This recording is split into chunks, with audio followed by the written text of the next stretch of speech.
The raid on the administrative block of the University of Nevada marked the moment when the underground system within a prestigious educational institution began to surface. Federal forces deployed their formations, coordinating three agencies: the Federal Bureau of Investigation, FBI, the Drug Enforcement Administration, DEA, and Homeland Security, DHS.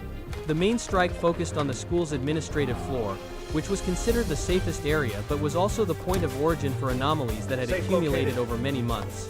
When the security doors were breached, specialized teams entered each office, seizing 4 kilograms of pink narcotic substance and $1.4 million in cash hidden in a safe.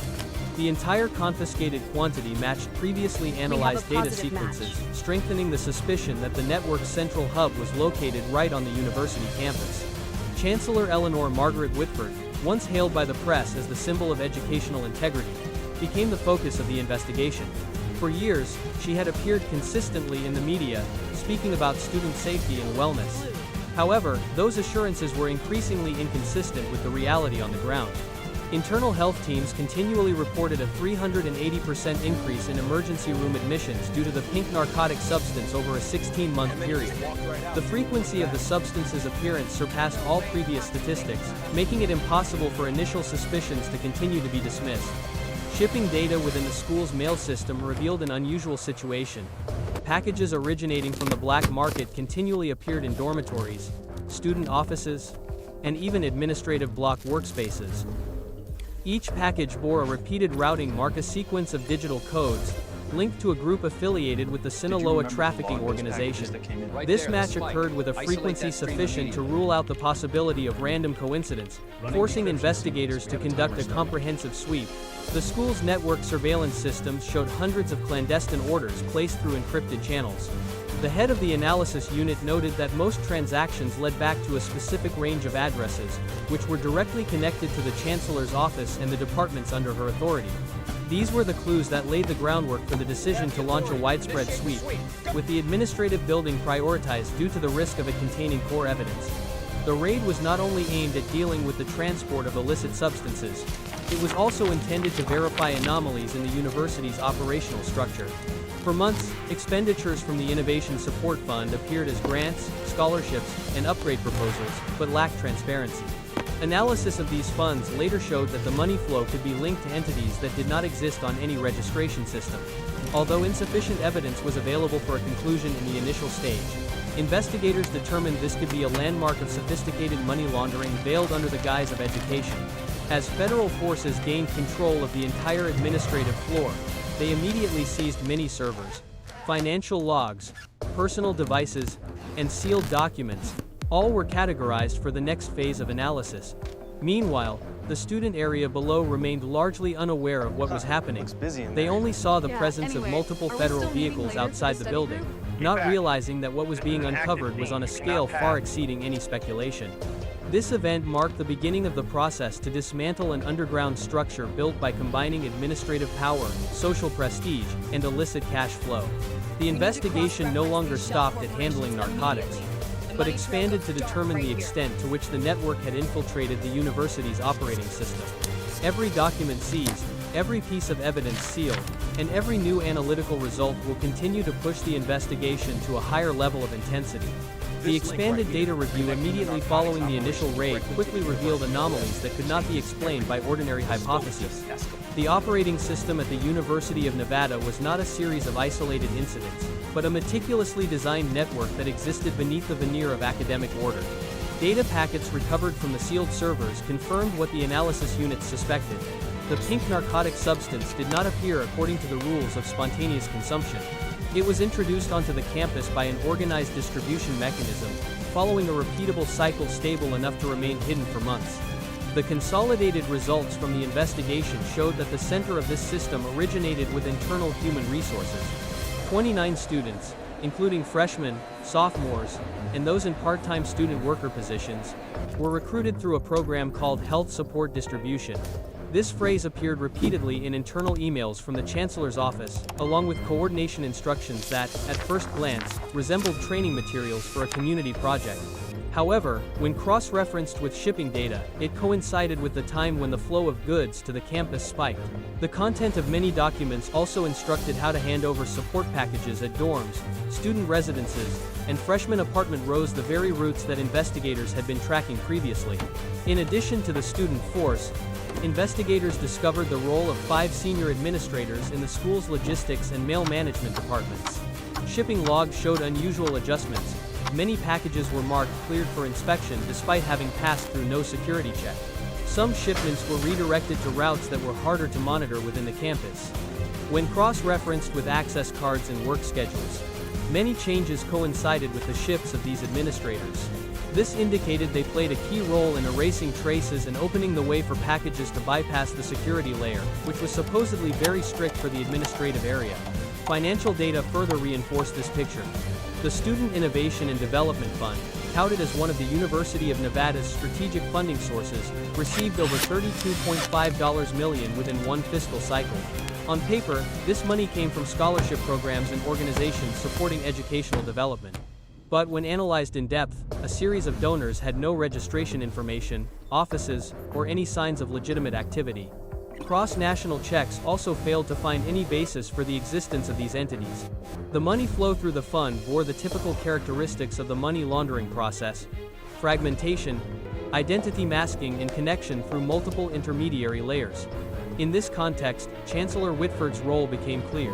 Internal documents showed multiple directives issued through the administrative network to legitimize special procedures, allowing the school to receive and distribute resources for student health support. The structure of the terminology in the administrative presentation led departments to believe this was a new welfare development program. Participants were completely unaware that they were assisting in the receipt and transport of packages containing illicit substances. Further investigation traced continuous connections between the student group and the administrative system. Students were assigned tasks on a periodic schedule, mostly not knowing the true nature of the support packages. They received a small stipend, explained as a community support fee. It was this innocence that allowed the network to operate smoothly for a long time, as their movements blended into the daily rhythm of campus life. These findings show that the underground network did not arise spontaneously. It was established with coordination at multiple levels, from individuals within the administrative staff to the students being exploited, and a complex financial mechanism to conceal the illegal money source. The school's administrative floor did not just ignore the risk. They created a stable operating environment, leveraging familiar procedures to shield the flow of goods. The investigation, therefore, moved into a phase focused on dismantling each layer of the structure, determining how the system could operate within a supposedly safe educational institution. The investigation moved into the action phase when federal forces identified 14 locations belonging to the University of Nevada's Drug Transportation and Storage Network. The analysis map revealed a clear structure: the administrative block, 3 off-campus research centers, 2 warehouses registered under the Chancellor's family name, 6 distribution apartments, and 1 secret financial coordination point. All were connected by encrypted data sequences, shipping logs, and invalid financial transactions. Planning for the raid was carried out urgently, as any delay could lead the network to dispose of evidence or strengthen defenses. The federal team split into multiple attack forces. The main force headed to the university's administrative building, once considered the central hub for all activities. As forces approached, the entire surrounding area operated like a normal morning. Students moved between classrooms, completely unaware that a high-precision operation was underway above them. Specialized teams approached the administrative floor security door and immediately used a forced entry method. The door was blown open in a single action, allowing forces to enter and control the offices before anyone could react. In the central office, the investigation team found a large amount of documents that had not been destroyed in time. The safe containing cash and narcotics had been seized earlier, but internal records, storage drives, and encryption devices were still in place. Timely control of these items prevented the possibility of related individuals continuing to erase traces.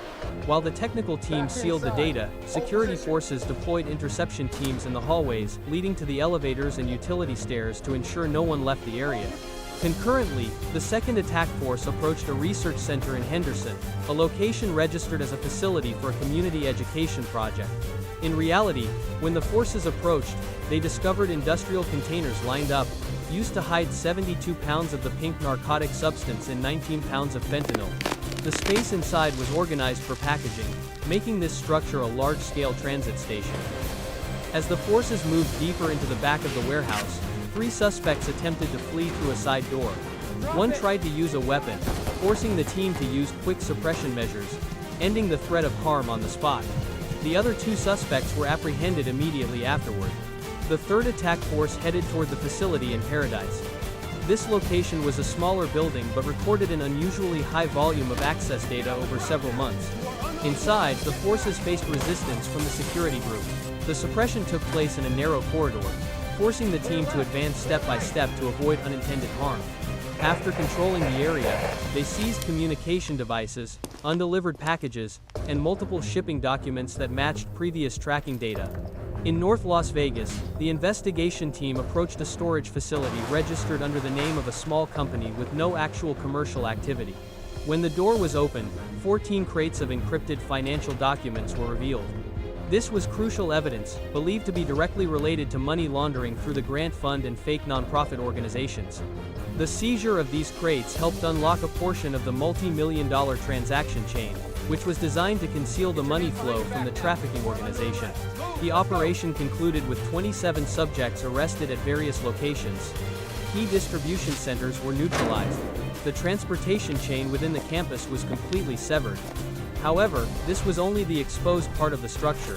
Federal forces viewed this operation as the beginning of a process to dismantle the entire system still hidden beneath more sophisticated layers of operation. The evidence obtained in the raid will lead to the next phase of the investigation: tracing the money flow, decoding the logistics network, and identifying the key figures in charge of this entire mechanism. The investigation moved into a phase of in-depth analysis as all seized evidence from the raid locations was transferred to the Federal Analysis Center. The normally quiet working rooms of the technical unit were now filled with sealed equipment, storage drives, data cards, mini servers, and documents recovered from the facilities belonging to the trafficking network. Each piece of evidence was classified by priority level, because even a single anomaly in the data could reveal how the underground system had operated for months. The first findings came from decrypting the financial records. The Student Innovation and Development Fund, the heavily promoted program of the University of Nevada, received $32.5 million in the form of scholarships, research grants, and welfare development support. However, when analyzing the list of donors, specialists found an anomaly. A series of entities listed as transferring money had no legal information, no offices, no personnel, and did not exist in any organizational database. Comparison of the transfer patterns showed that all bore the typical characteristics of a money laundering network: fragmented transfers, circulation through intermediary addresses, and the use of a fake donation model to conceal the origin. Delving deeper into the seized records, the analysis team discovered 2 nonprofit organizations with names suggestive of mental health support. On paper, these 2 organizations received funding to implement community mental health counseling projects. However, a physical check showed that neither had a real office, staff, or regular reporting activities. All expenditures of the 2 organizations coincided with the time when the money flow into the Student Innovation and Development Fund increased. This confirmed the role of these organizations as an intermediary layer to legitimize the source of money from the trafficking organization. While financial specialists decrypted the money flow, the technical team collected data from the off-campus warehouses and research centers. These facilities were registered under the names of entities linked to Chancellor Whitford's husband. Construction records showed that some approvals had skipped the appraisal step or were signed directly by the city office, leading to a lack of transparency in the licensing process. When cross-referenced with the shipments transported to these facilities, investigators confirmed they were the main transit points, where packages were sorted, packaged, and moved onto campus as health support materials. Storage drives seized at the off-campus centers contained multiple layers of encrypted data. When recovered, they revealed a transportation system connected in a stable cycle. Goods from the black market were moved through intermediaries, temporarily stored at the Henderson or Paradise facilities, then distributed via the school's internal transport routes. The packages, after being labeled support materials, were brought into the dormitory area by the recruited student group. The use of students allowed the flow of transportation to blend into the daily activities of the campus without attracting attention, creating a perfect camouflage layer for the network. When all the data was pieced together, the structure of the system emerged with clearer detail. The money flow went through the university fund, legitimized by two fake nonprofit organizations, then continued to be distributed through intermediary accounts to pay for transportation, storage, and distribution. This system operated smoothly because it was protected by the prestige of a major university, making all financial transactions and transport activities appear legitimate. The decryption of the documents showed that the network did not just rely on human resources. It depended on the very administrative procedures designed to create the protective shell. Every document, every expenditure, and every transport route was set up to blend into the school's academic activities.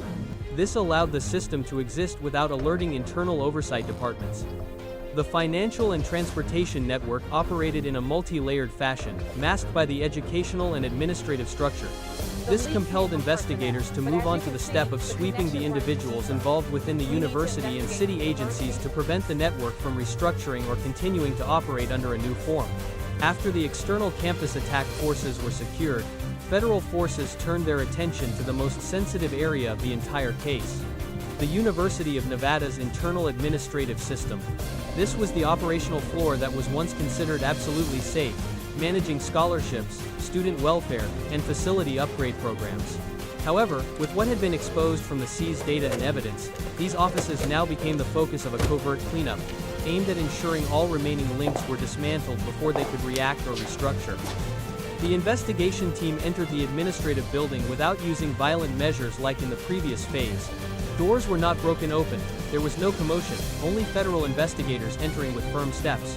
They moved past long rows of achievement pictures, awards, and educational slogans hung throughout the corridor decorations that once reflected the school's reputation, now becoming a shell to conceal sophisticated criminal activity. Every office accessed was immediately sealed and classified as a separate crime scene. The first unit inspected was the Office of Scholarships and Student Support Programs. This location was once responsible for distributing grants, including the over $32.5 million in funds now suspected of being laundered money. Right on the desks, investigators found multiple unusual documents: transfer receipts without confirmation of the sending source, approval documents with the same individual's signature repeated across many different projects, and handwritten support records hidden in unindexed files. Several cash envelopes were found behind a drawer, their purpose unclear, but enough to raise suspicion of off-the-books payments. The next office sealed was the Mail and Transportation Management Department, where the 5 senior administrators had manipulated the goods log. When investigators opened the records vault, they found electronic records that were edited following the same template. Many packages were marked inspected despite never having gone through the security process. Piles of paperwork had dates deleted, refiled, or moved to a pending status. All reflected a deliberately controlled censorship system.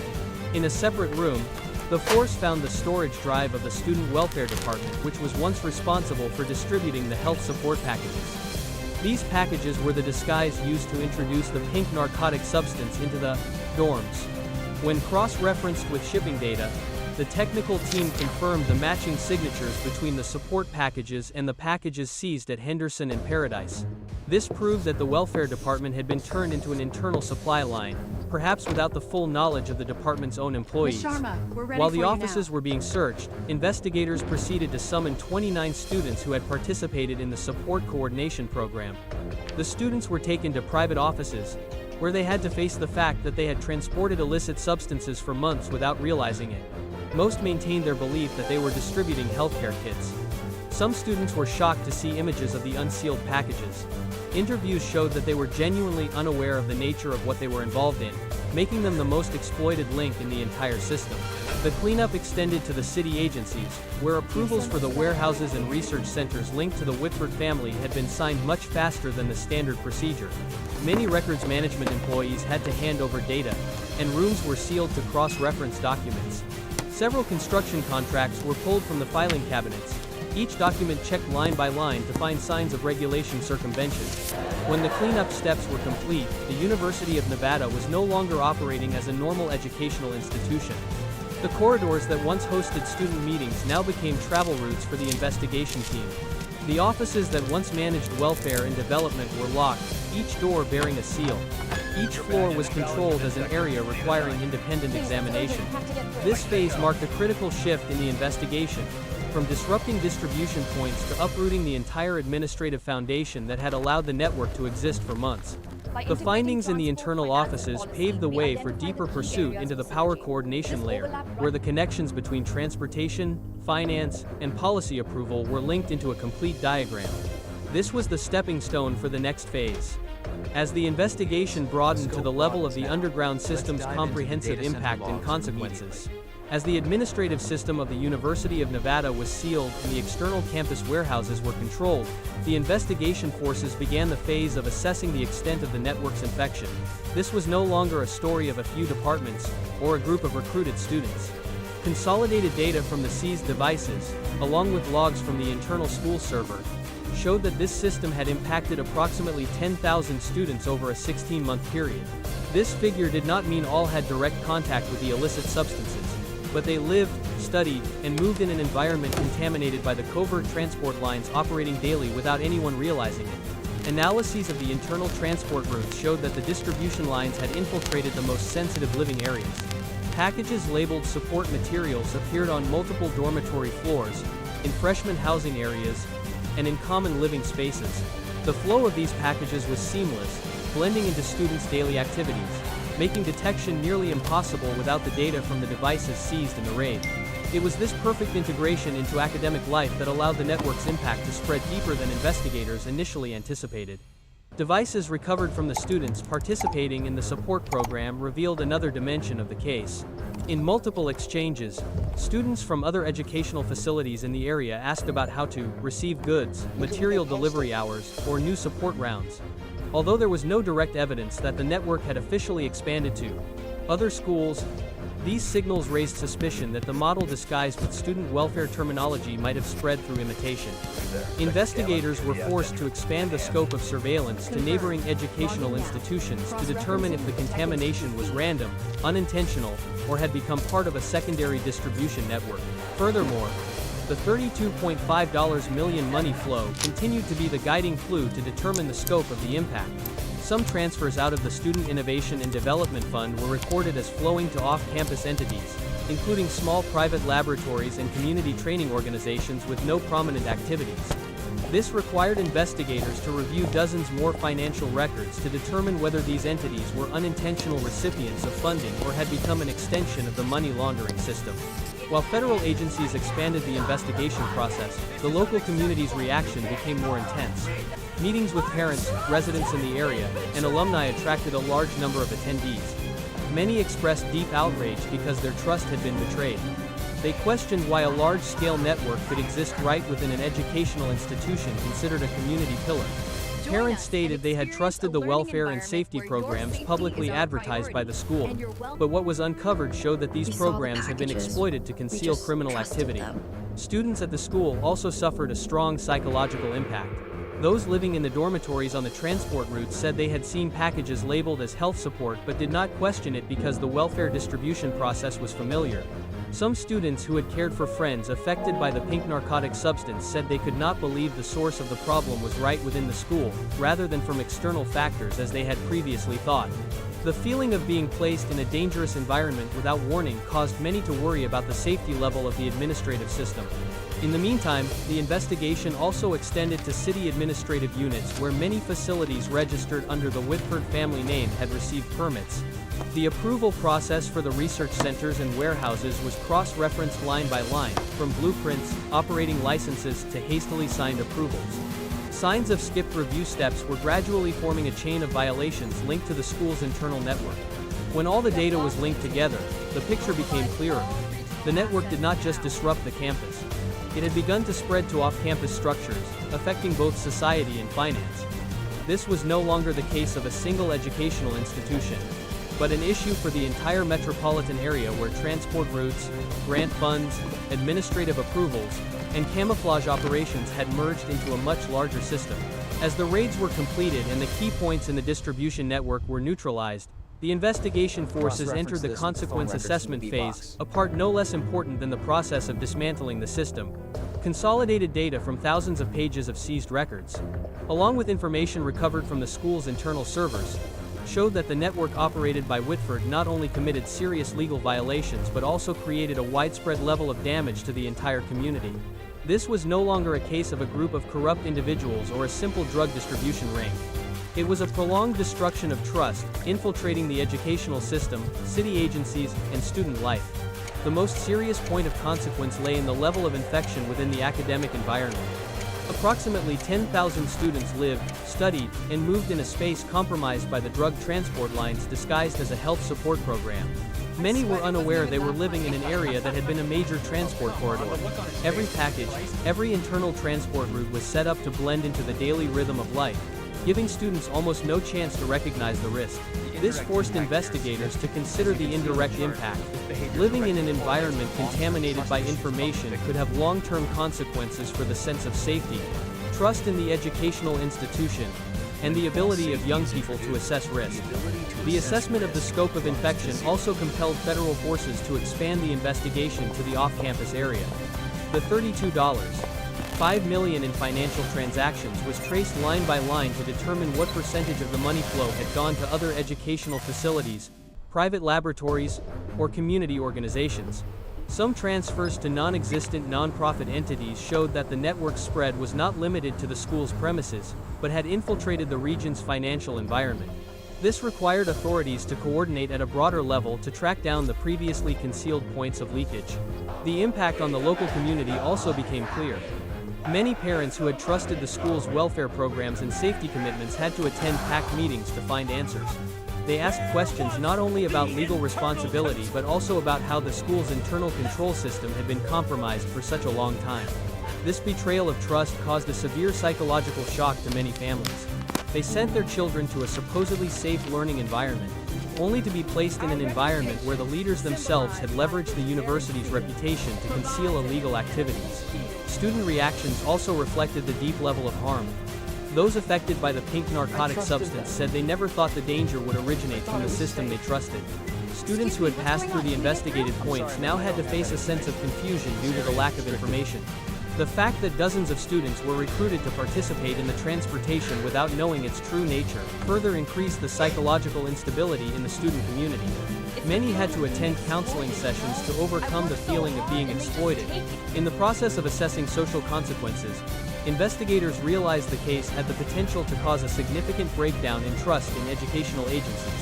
When a system considered a community cornerstone becomes a cover for criminal activity, the domino effects can spread, reducing the level of confidence in welfare programs and control mechanisms in the area.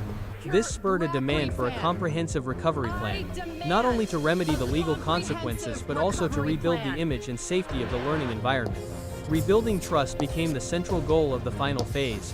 Investigators proposed to rebuild the entire internal control process, restructure the administrative department, and implement an independent monitoring system for all student transport, grant, and welfare activities.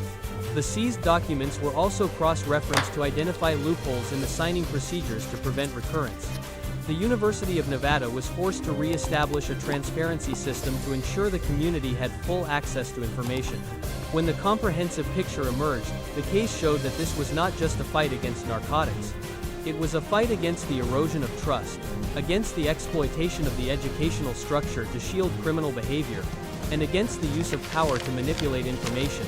The consequences of this underground system will continue to be assessed for a long time, but the dismantling of the entire structure has paved the way for a greater goal: restoring safety, rebuilding trust, and ensuring that the exploited loopholes will not recur in any educational institution in the region.